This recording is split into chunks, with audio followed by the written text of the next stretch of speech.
Hey everybody, Spaceman Spiff here with another audio commentary.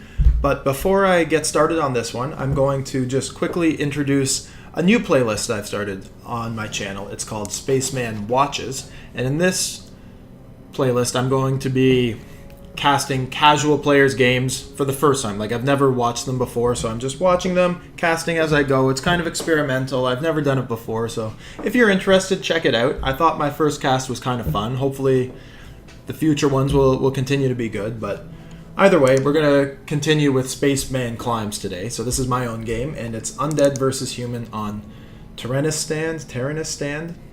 My pronunciation's not great.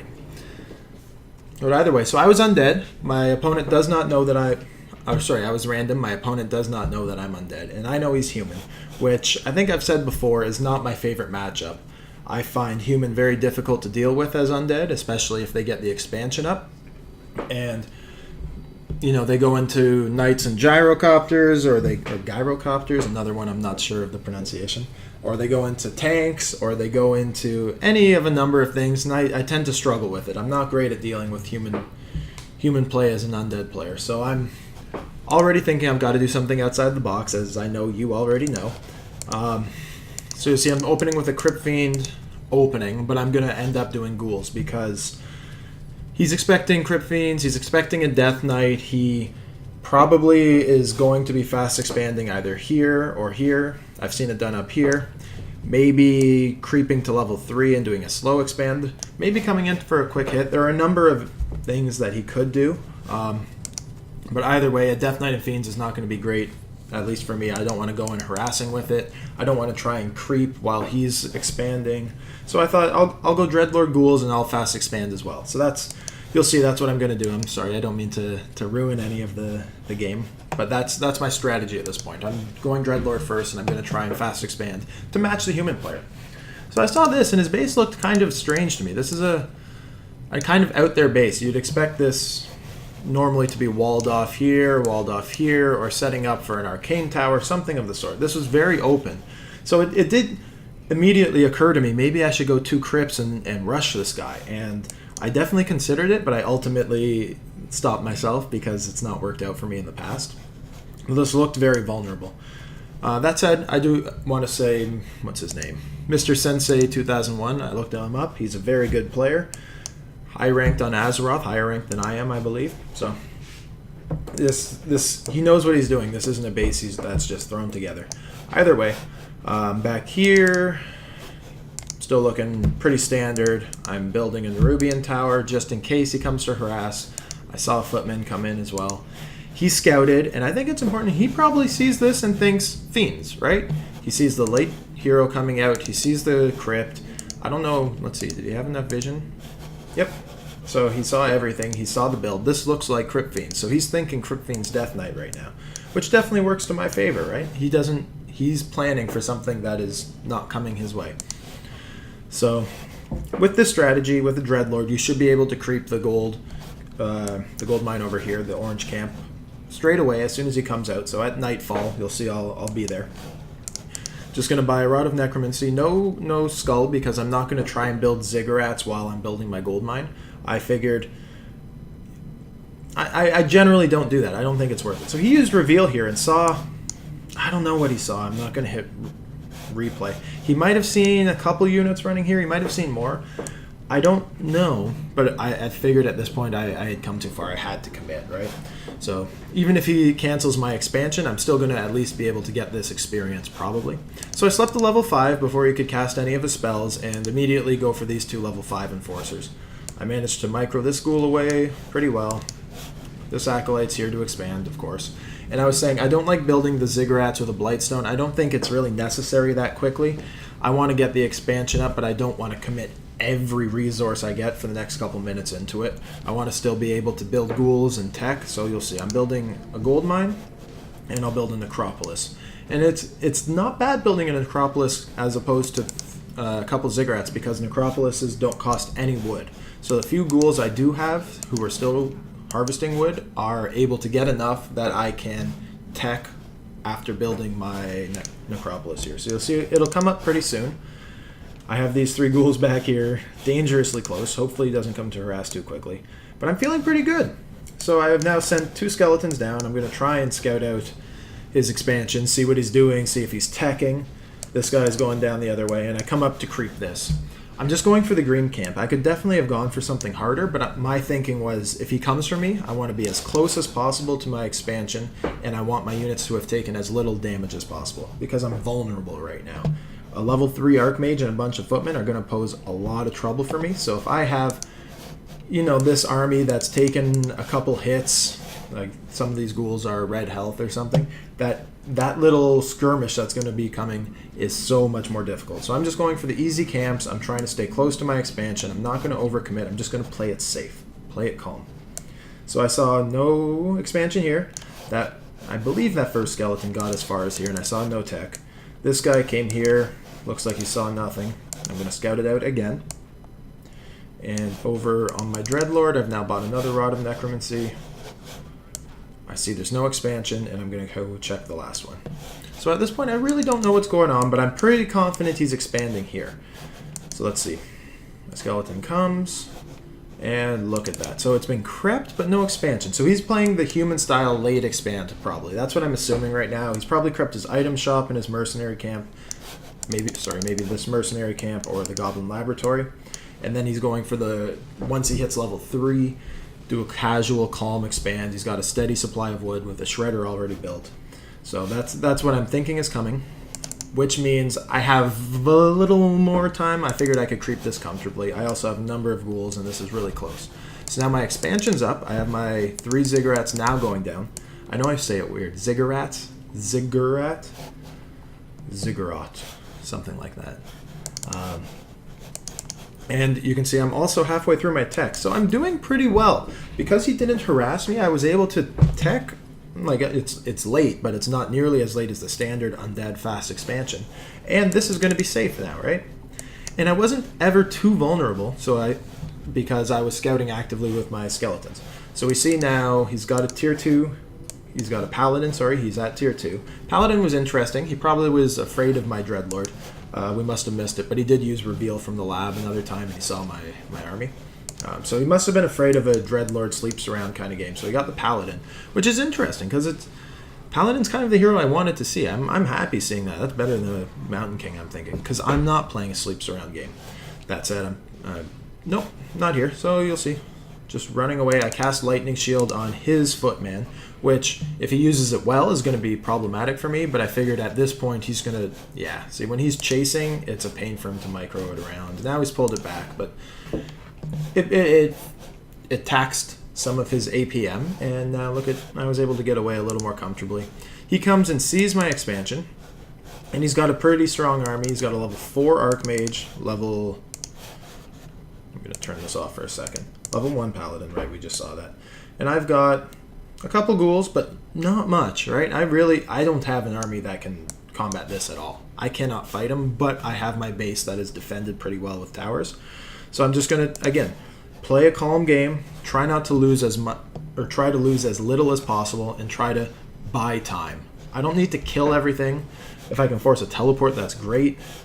So that's what I'm thinking here. I go for the Archmage, and then I changed my mind. I was like, wait a sec, the Paladin's level 1. I can get this kill. So I went straight for him, and I think the Archmage is going to come for a handoff.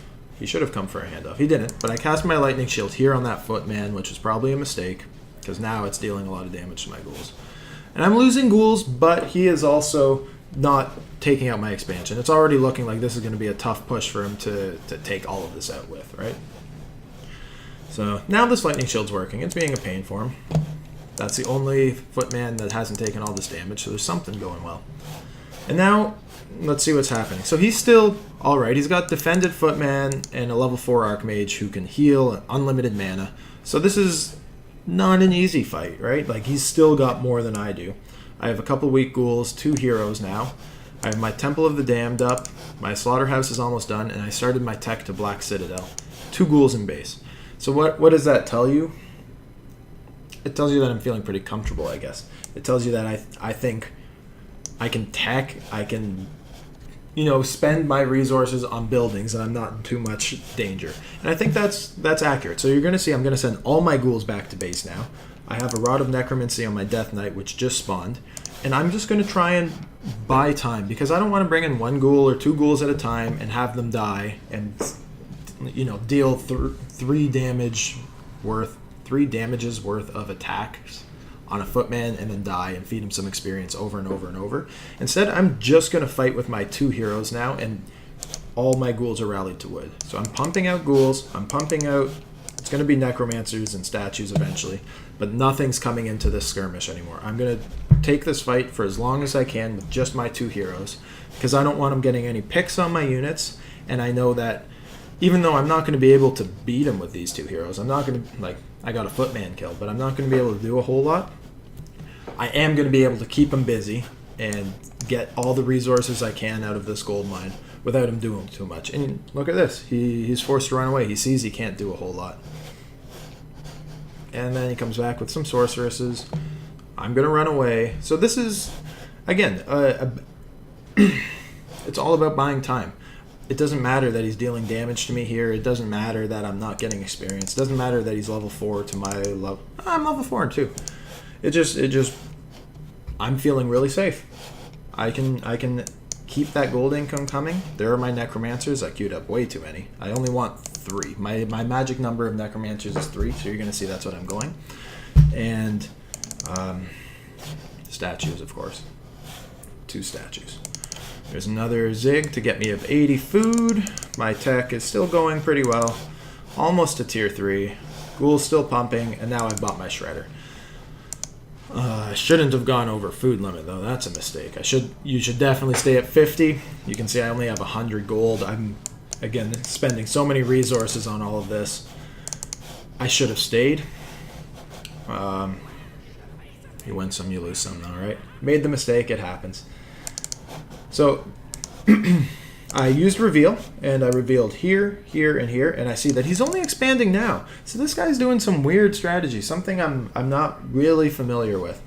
But I saw that he was expanding.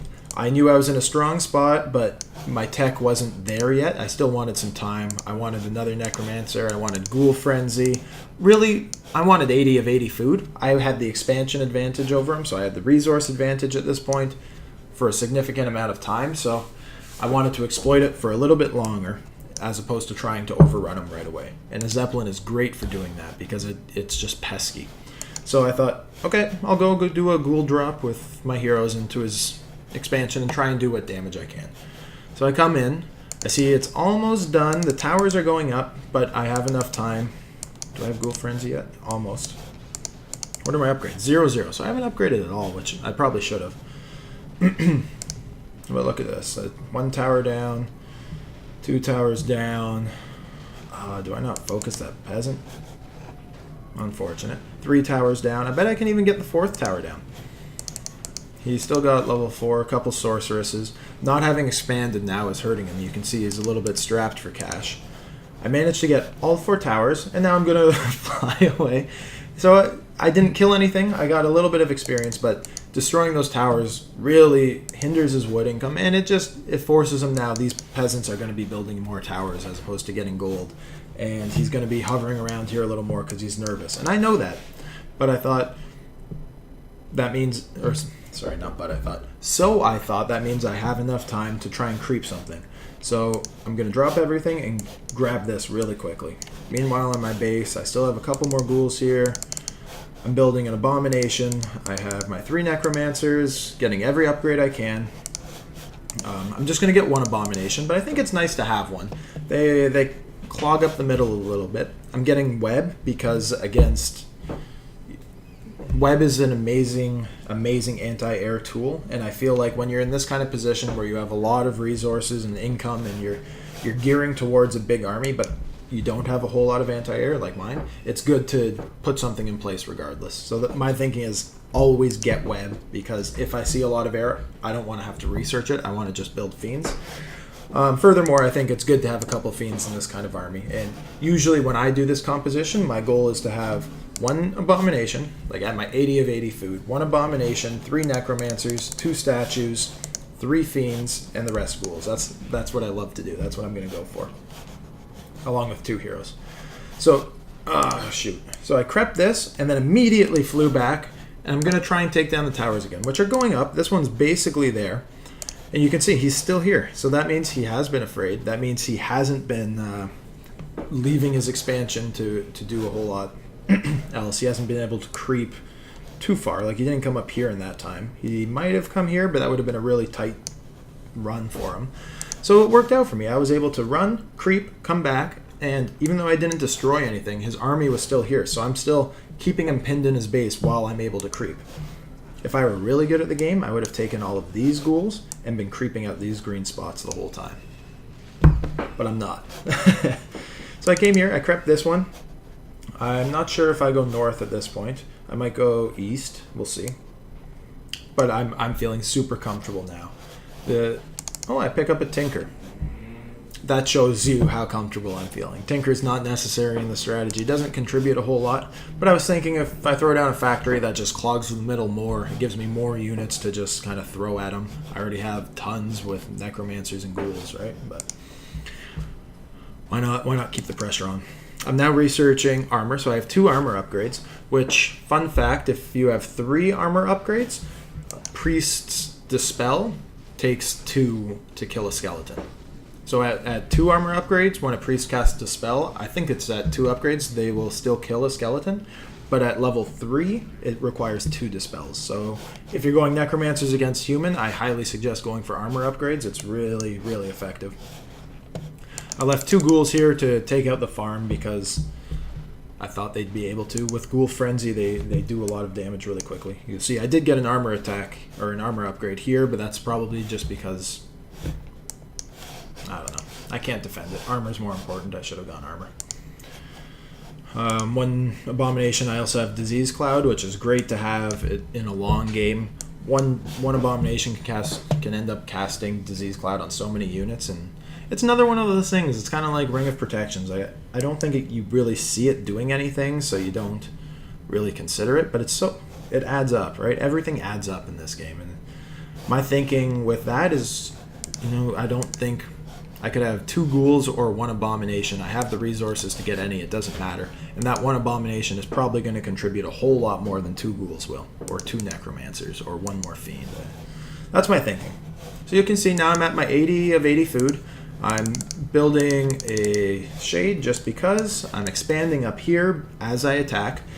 I don't need to expand. It's not like I'm pretty sure I'm winning the game here, but a general rule of thumb in Warcraft, and I think in probably any RTS game, when you attack, expand. It just makes sense. It means they're going to be fighting at their base or at the point where you're attacking, which means they're not going to be at your expansion, which means by the time the fight's over, hopefully your expansion is established, and now you have at least that edge. Even if you lost the fight, you took the expansion, and it forces them to fight somewhere else. So if you're pushing, try and expand. It's a good play. And that's what I'm thinking here. I come down, I see this is crept. That was a dead body there. So he's probably around here, but I thought, no, I'm just going to focus on getting this down.